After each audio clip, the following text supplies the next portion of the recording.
5 races into 2026, Bubba Wallace was the easiest contract decision in the Cup Series. Top 10 finishes stacking up, a Brickyard 400 trophy already in the cabinet, and a co-owner in Denny Hamlin who had every reason to feel good about what he was building. 6 races later, the conversation has changed completely. And now, with 23X Wars Racing locking in 2 other drivers for the long haul, one of NASCAR's most talked about competitors is quietly facing the most uncomfortable stretch of his career in a contract year with the clock ticking. Bubba Wallace drives the number 23 for 23XI Racing, the team co-owned by Denny Hamlin and LeBron James. He is currently in a contract year for the 2027 season. 23XI has already secured Corey Heim and Tyler Reddick through 2027 and beyond.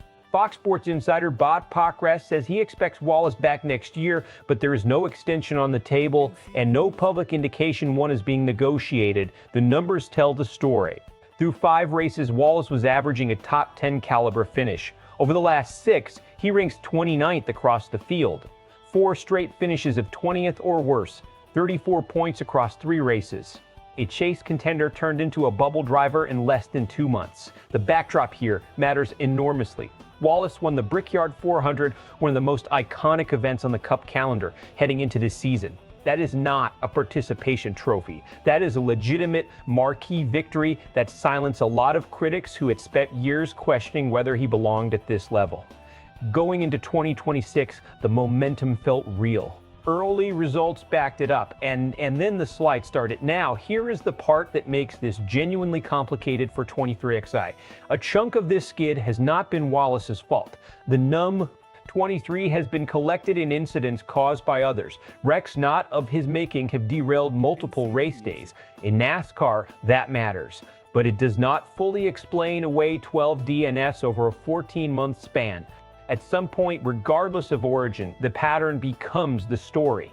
The locker room dynamic shifts too, with Heim coming in as a contracted driver and Reddick already established as the team's alpha. Wallace enters 2027 if he gets there as the 3rd option at a 3-car organization. That is a different conversation than being the franchise face he was when 23XI launched. Let's be direct about what is actually happening here, because the surface reading and the real reading are 2 different things. On the surface, Bubba Wallace says Wallace is expected back. The team has not given any signals otherwise, and bad luck explains the slide. Case closed, move on. The real reading, 23XI is a business. Hamlin and the LeBron James ownership group did not build this operation to run charity contracts. When you add a 3rd car and bring in a driver with Corey Heim's trajectory, a young ascending talent on a long-term deal, you are making a statement about where you believe the ceiling is.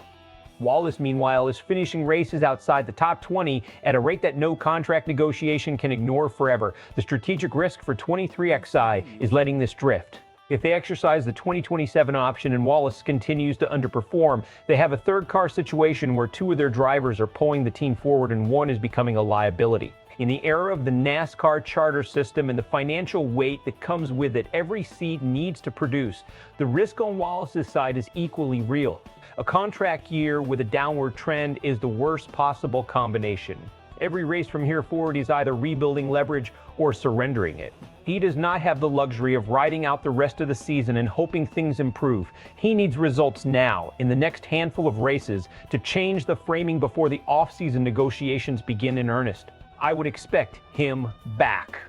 Bubba Wallace, Fox Sports.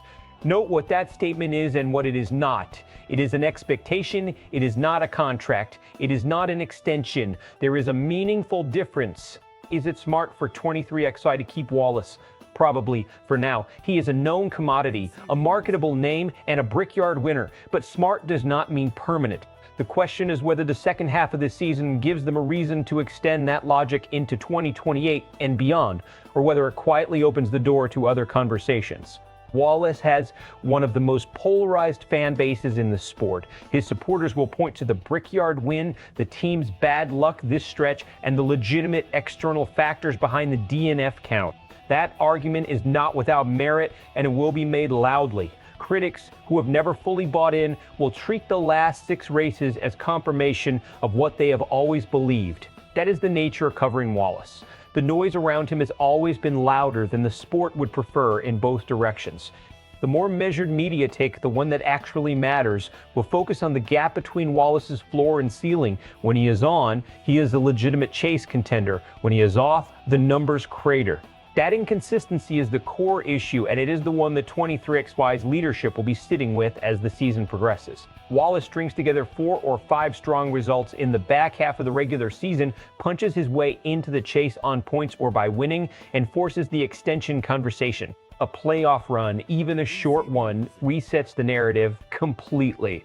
23XI locks him up for 2028 and beyond, and the 3-car lineup becomes genuinely dangerous across all 3 seats heading into next year. The current slide continues. Wallace misses the chase entirely, and 23XI finishes the season with a decision they did not want to make publicly. They bring him back on the 2027 option because they have to honor it, but the offseason becomes a quiet audition for a seat as the team evaluates what the number entry is. 23 car could look like with a different driver in 2028. Wallace becomes a lame duck situation at his own team, which is one of the hardest positions to race out of in this sport. The Brickyard 400 win proved Bubba Wallace can perform at the highest level when things go right. The last 6 weeks have proven that when things go sideways, the margin for error at 23XI Racing is shrinking in a hurry. He is not out, he is not done. But he is absolutely in the most important stretch of his time with this organization. And the next 10 races are going to tell us more about his future there than the last 3 years combined. So here's the question for the comments. Does Bubba Wallace turn this around and earn that extension? Or does 23XI quietly start looking at what comes next at the number 23? Make your case below. And if you want Cup Series coverage that actually goes beyond the headlines, you know where the subscribe button is.